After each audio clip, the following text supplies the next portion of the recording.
Hello and welcome to the County Ground, where the Swindon Town Swoodly-Poopers are today taking on Tottenham Hotspur, a game we have to win if we want to become the Premier League champions, and we do.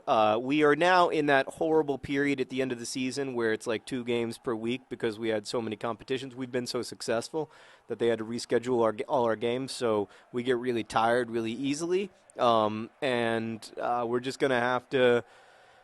If you've been a longtime Swoodly Pooper supporter, you've seen me play D. Lucas in midfield, our goalkeeper. You've seen me play, Bowden, who's the 32 skill level. This is where we have to get really creative. But right now, we've got one of our best teams on the pitch. We've got John Green and John Green up front. They're married, they're in love, and they're goal scorers. In the middle, we've got twice as Vice as Holden Goalfield. So I feel good about this team, and I feel good about our chances today. I'm going to talk about haters. I always feel weird saying that word because it's such a silly word. I'm going to talk today about like critics and criticism and how I deal with criticism and all that stuff. So the first thing about that is that I take criticism very seriously, and I don't off the post. And not in. I don't think criticism is bad. I don't think, I understand that it can be hurtful, but I think one of my very few legitimate talents as a writer is being able to see the weaknesses in my work and also listen to other people when they see the weaknesses in my work. So I don't get, sometimes I guess I get my feelings hurt. But over years of practice, I definitely get my feelings hurt a lot less frequently than I used to. And now I find myself much more able to listen and understand that people are right when they have concerns. So a lot of times when people read stuff that you write and they tell you what they don't like, it can feel like they're wrong. But I would argue that they're sort of right by Oh, you really should have scored there, Zapata. I would argue that they're sort of right by definition a lot of times because they are the reader. And the reader is the person you're writing for and you're making stuff for. And if you didn't do a good job of translating the ideas in your head onto paper, and it doesn't have a life inside the mind of the reader, then like that is the most important thing. That's the reason that you made the thing in the first place. So I try to always listen to people when something doesn't work for them. I may not agree with their solution to the problem, but kind of by definition, they aren't wrong about there being a problem. This is definitely true when I'm working with someone I really trust, like Julie, like my editor. But it's also true when I'm reading reviews. Like I do not labor under the delusion that I write great or perfect books, and I think I'm pretty aware of their. Oh, it has to be ball, John Green. He's back after several games, and look at him celebrate enthusiastically. What a beautiful mustache. Bald John Green, upon his mustache we're keen. He gives it all for the team. Bald John Green. By the way, I can't tell you how excited I am that I'm actually going to the actual Swindon on my UK tour.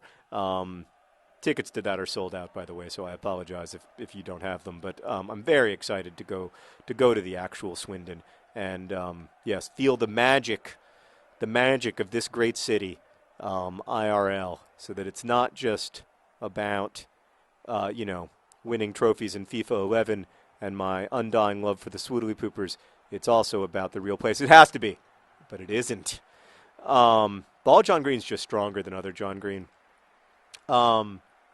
So it doesn't just go for Julie or Sarah, the readers I trust the most. It's also true for critics and Goodreads reviewers and anybody. And one of the reasons that sometimes I still feel like it's helpful to read user reviews is that I want to know what people like and don't like about my books. And sometimes, now I will say sometimes I just don't agree with it. Like I understand that not all books are for all people, or that no book is for all people, and that, some people aren't going to like anything.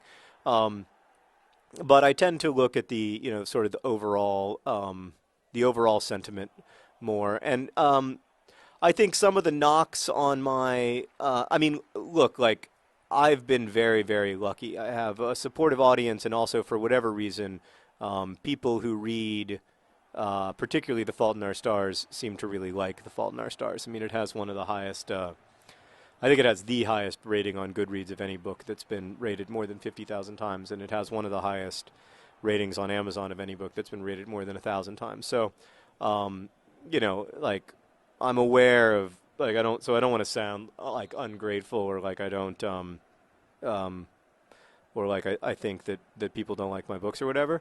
But like I'm also aware of their weaknesses and their what they don't do as well.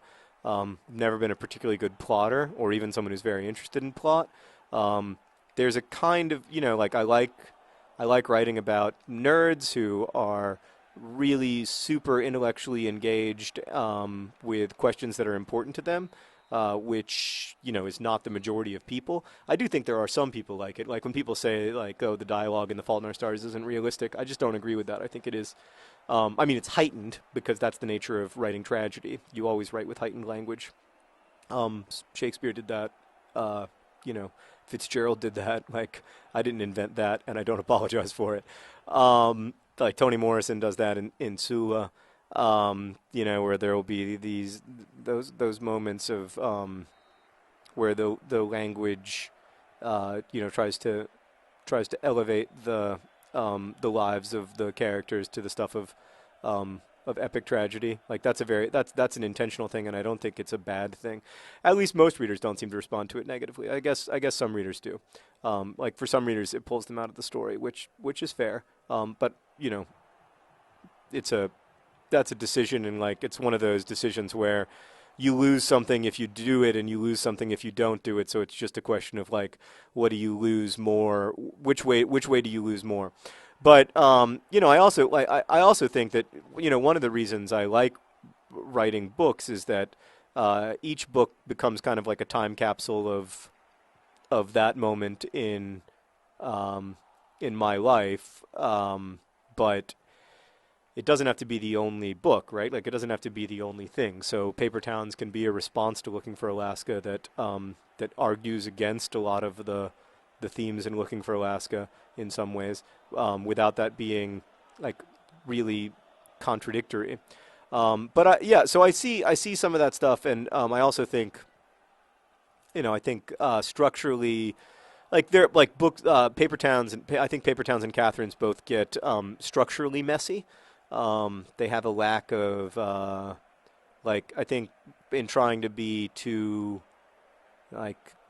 complicated or clever for their own sake, what David Foster Wallace called, "Look, Mom, no hands." Um, I have to fight against that urge to try to be like, I'm smart and I'm good and you should look how clever this is, because that doesn't really do anything in the end. So anyway, I'm acutely aware of all of this. That said, there is a different kind of critic, the like internet troll slash hater, or whatever you call that person, who is mostly in the business of being provocative, for the sake of being provocative, and trying to get someone to rise to the bait. That kind of discourse interests me a lot less. But curiously, while I think that it's like not useful or helpful to anyone really, I find myself rising to the bait all the time anyway. So I find myself like totally unable to resist the urge to respond to those people, which is of course the only reason why they continue to do it, because it elicits responses, and it's a way of getting attention in a world where we are all, or at least the vast majority of us, are starved for attention and want to be acknowledged and taken seriously, and have people listen to us. and it's a way to be heard, even if it's a way to be heard saying things that you aren't particularly proud of saying or whatever. So that problem with internet discourse, that it can quickly descend into sort of mutual insults and accusations and the creation of straw men and all that crap. I don't have a lot of patience for that, but I also find it extremely difficult to resist. So, on the Vlogbrothers channel, for instance, we're always trying not to give in to that. It's a terrible cross. And I think we do a reasonably good job within the videos, but then sometimes in comments we both don't. We both get snarky and respond to meanness with meanness, and that's not something I'm proud of. But it is, I mean, as everyone knows, it is so hard to resist. Like, it's so hard not to take it personally. And not just not to take it personally. It's in some ways you don't even know. Oh, that could have been a disaster. But instead, everything is fine. The 88th minute, and all worked out beautifully. I'm sorry, I have to take a moment because I just almost gave up the whole game. Yeah, in some ways that makes things. But in some ways you also don't want it. You don't want to let it stand. Like if someone says something hideously bigoted. You don't want to just let it stand there. So that's why I don't know the best. I don't really know the best way to deal with that. Yeah, because I'm not that good at it, to be honest with you. You know what I am good at though? FIFA 11. Smell your pits in shame, Tottenham, because you lost. Congratulations to the Swindon Town Swoodly Poopers. A goal from John Green. An assist from another John Green, and another great victory for the Swindon Town Swoodly Poopers. Thanks for watching. Best wishes.